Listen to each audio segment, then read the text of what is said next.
My blissful gorgeous self, there is a small forest on the way from Nandagaon to Barsana. Dark green trees and light green vines. Vines have covered the trees all around. That's why the vine is named as Gopi. Whoever placed a jug at the root, the pot would be filled with a delicious thick juice. Exactly as milk pours down from a cow, holy cow, it just poured, a tree poured like milk. It continued pouring as long as sadhus had it, and they were open to feed anybody. Later, local priest occupied it and he fed pilgrims freely. After a few years, he began charging them for it. And then it stopped. Tree is still there with its golden history. There are kadambas which have branches as if made for swinging. The trees and vines are manifesting Sri Krishna even for all these 5,000 years. And the gopis are not just abalas or powerless ladies, they are so mighty. They can rule the whole world if they manifest. Just like there was a great sage, Charan Das, few hundred years ago when the Muslims were taking India again and again. So the Charan Das was a gopi from Vrindavan, divine Vrindavan. And he was living like a rich man right in the capital Delhi. And when Nadir Shah came and he was doing all the mischiefs, he appeared in his bedroom and hit him, kicked him very much, and he was so afraid and scared, trembling. And he left Delhi. So the gopis are not ordinary. If they assume form on the material world, they are far greater powerful than the Prime Minister of India, or the soldiers of the country, or President of even America and Russia and Japan, all put together. So the trees and vines are manifesting Lord God. Darshaniya tilako vanamala. So such powerful gopis, forgetting their powers, filled with love, they await on Sri Krishna. They serve Sri Krishna. They are casteless, made servants of Sri Krishna.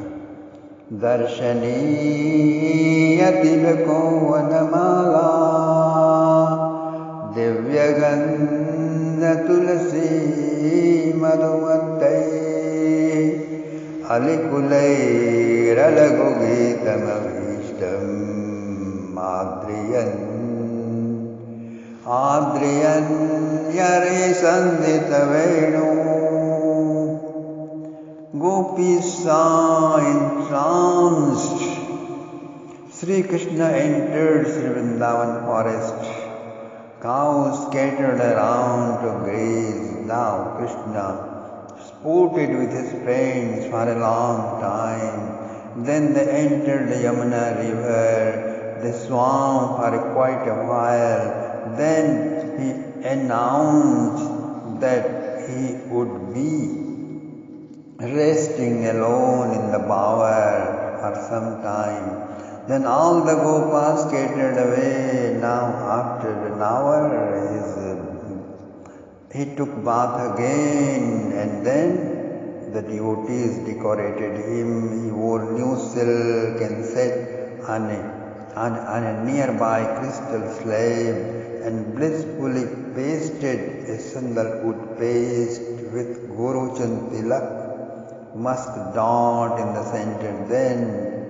Then he wore knee-long flowing wildflower garland with lots of aromatic tulsi leaves. On head top peacock feather crown he fixed himself. Ma Prabha Shobha Lakshmi Liyate Yasya Malaya, where goddess of fortune Lakshmi Devi hides, that is what garland is. So, if you want to become prosperous, be comfortable wearing flower garlands. So, if you wish to become rich and fortunate, start wearing mala flower garland, okay? So, gopis are dumbstruck to see this astounding beauty and they blurted out, Darshaniya tilako vanamala divyagandha tulsi madhumattai. Darshaniya tilako yasya tam, worth looking even at the cost of life. Such glaring is whose tilak, iti tilakaha, like a line of sesame seeds, but make the entire circle of the face glow with divinity. That is tilak. And miracle is, even if you are born ugly, grotesquely ugly, but if you got a slight shade of divinity in your psychology, you do look beautiful, my dear friends. And an artful tilak manages somehow to squeeze down and shove some beauty on your face, which is extraordinary. Regardless of how you appeared so far, you look beautiful. So, the second meaning is Darshaniyanam Tilakah Sah. Wherever is many worth visiting remarkable men there are, here is the one who is best among them. Darshananam Pratipadya Sah. One who is expounded by all philosophies, him, that's Sri Krishna, my dear friend. Then there is a unique, indescribable, soothing, awareness-producing, perfuming odor in the body of Sri Krishna, which comes out mixed with tulsi, tulam syati. Tulam syati iti tulsi. Incomparable aromatic scent which melts your heart, drags your consciousness, sunken deep into samadhi, is called tulsi. The proof is right in Bhagavatam. Antargata stavivarena jakara desham sankshobhamaksharajusham api chitta tanvo. Brahma Samadhi is dropped, heart melted down, limbs are filled. This kind of perfume which has is called tulsi. It is something without which the Lord does not accept even his lunch, even his dinner, even his breakfast. Smelling this intoxicating fragrance, the bumblebees, means the devotees, the rasikas, na liyate iti alihi, whose mind does not transcend through yogic techniques, nor turn empty by Upanishadic dictums, who goes on tossing and turning, jumping from one flower to another, dancing around non-stop, because they have sensed the news of Sri Krishna's beauty and are desperate to spread the word around. They have heard the good news of Krishna Bible and on a worldwide mission to evangelize the whole globe. These bumblebees are resounding with their humming, my dear friends. And lo, Sri Krishna got a sweet idea. He combined his flute tune with the hums of bees, these bumblebees. This really enthralled the gopis' heart. Then what happened? Shukdev Ji Maharaj described. The flute sound which Santamata yogis hear in his Bhavar Gopa turns irritating. Then what happens, my dear friend? Watch. Sarasya Sarasahansa Vihanga Charugi Tarita Cheta Saitya Harimupa Sadadeyata Cheta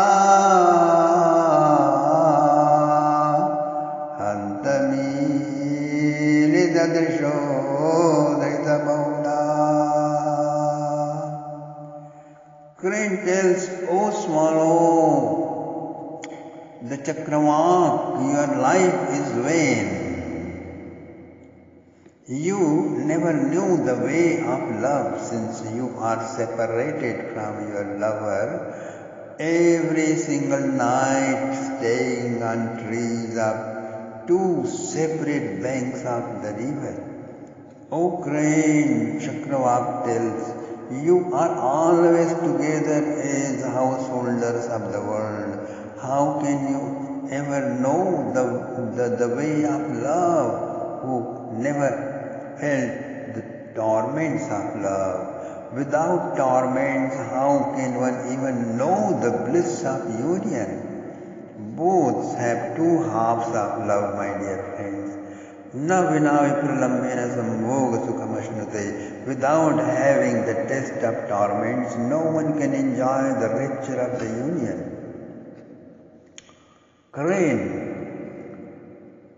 Crane is a devotee, a bhakt. Goose is a seeker of truth, jnani. Crane enjoys the holy name of Sri Krishna, holy thinking of Sri Krishna, holy sights of Sri Krishna.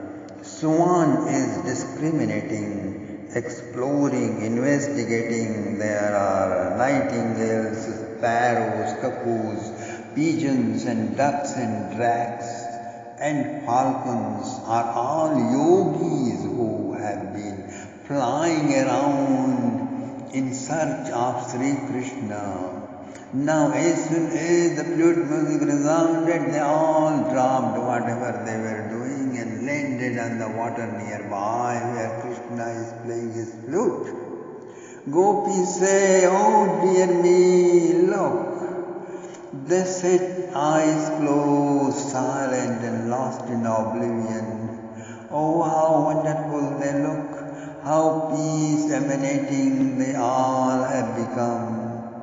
While this was happening, Balramji thought too much time has passed without seeing Krishna, and he came to Sri Krishna.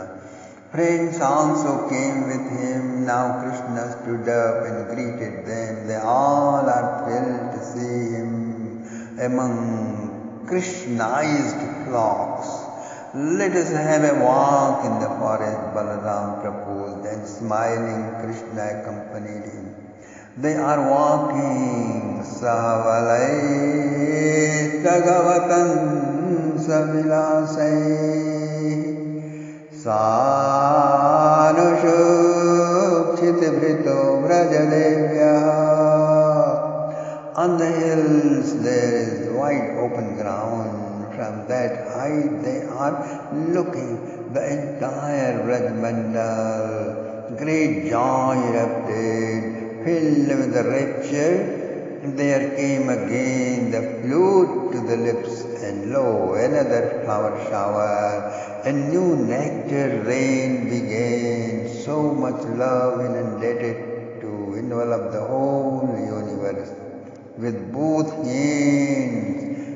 Balaramji said, that's the special property of Sri Radhaji.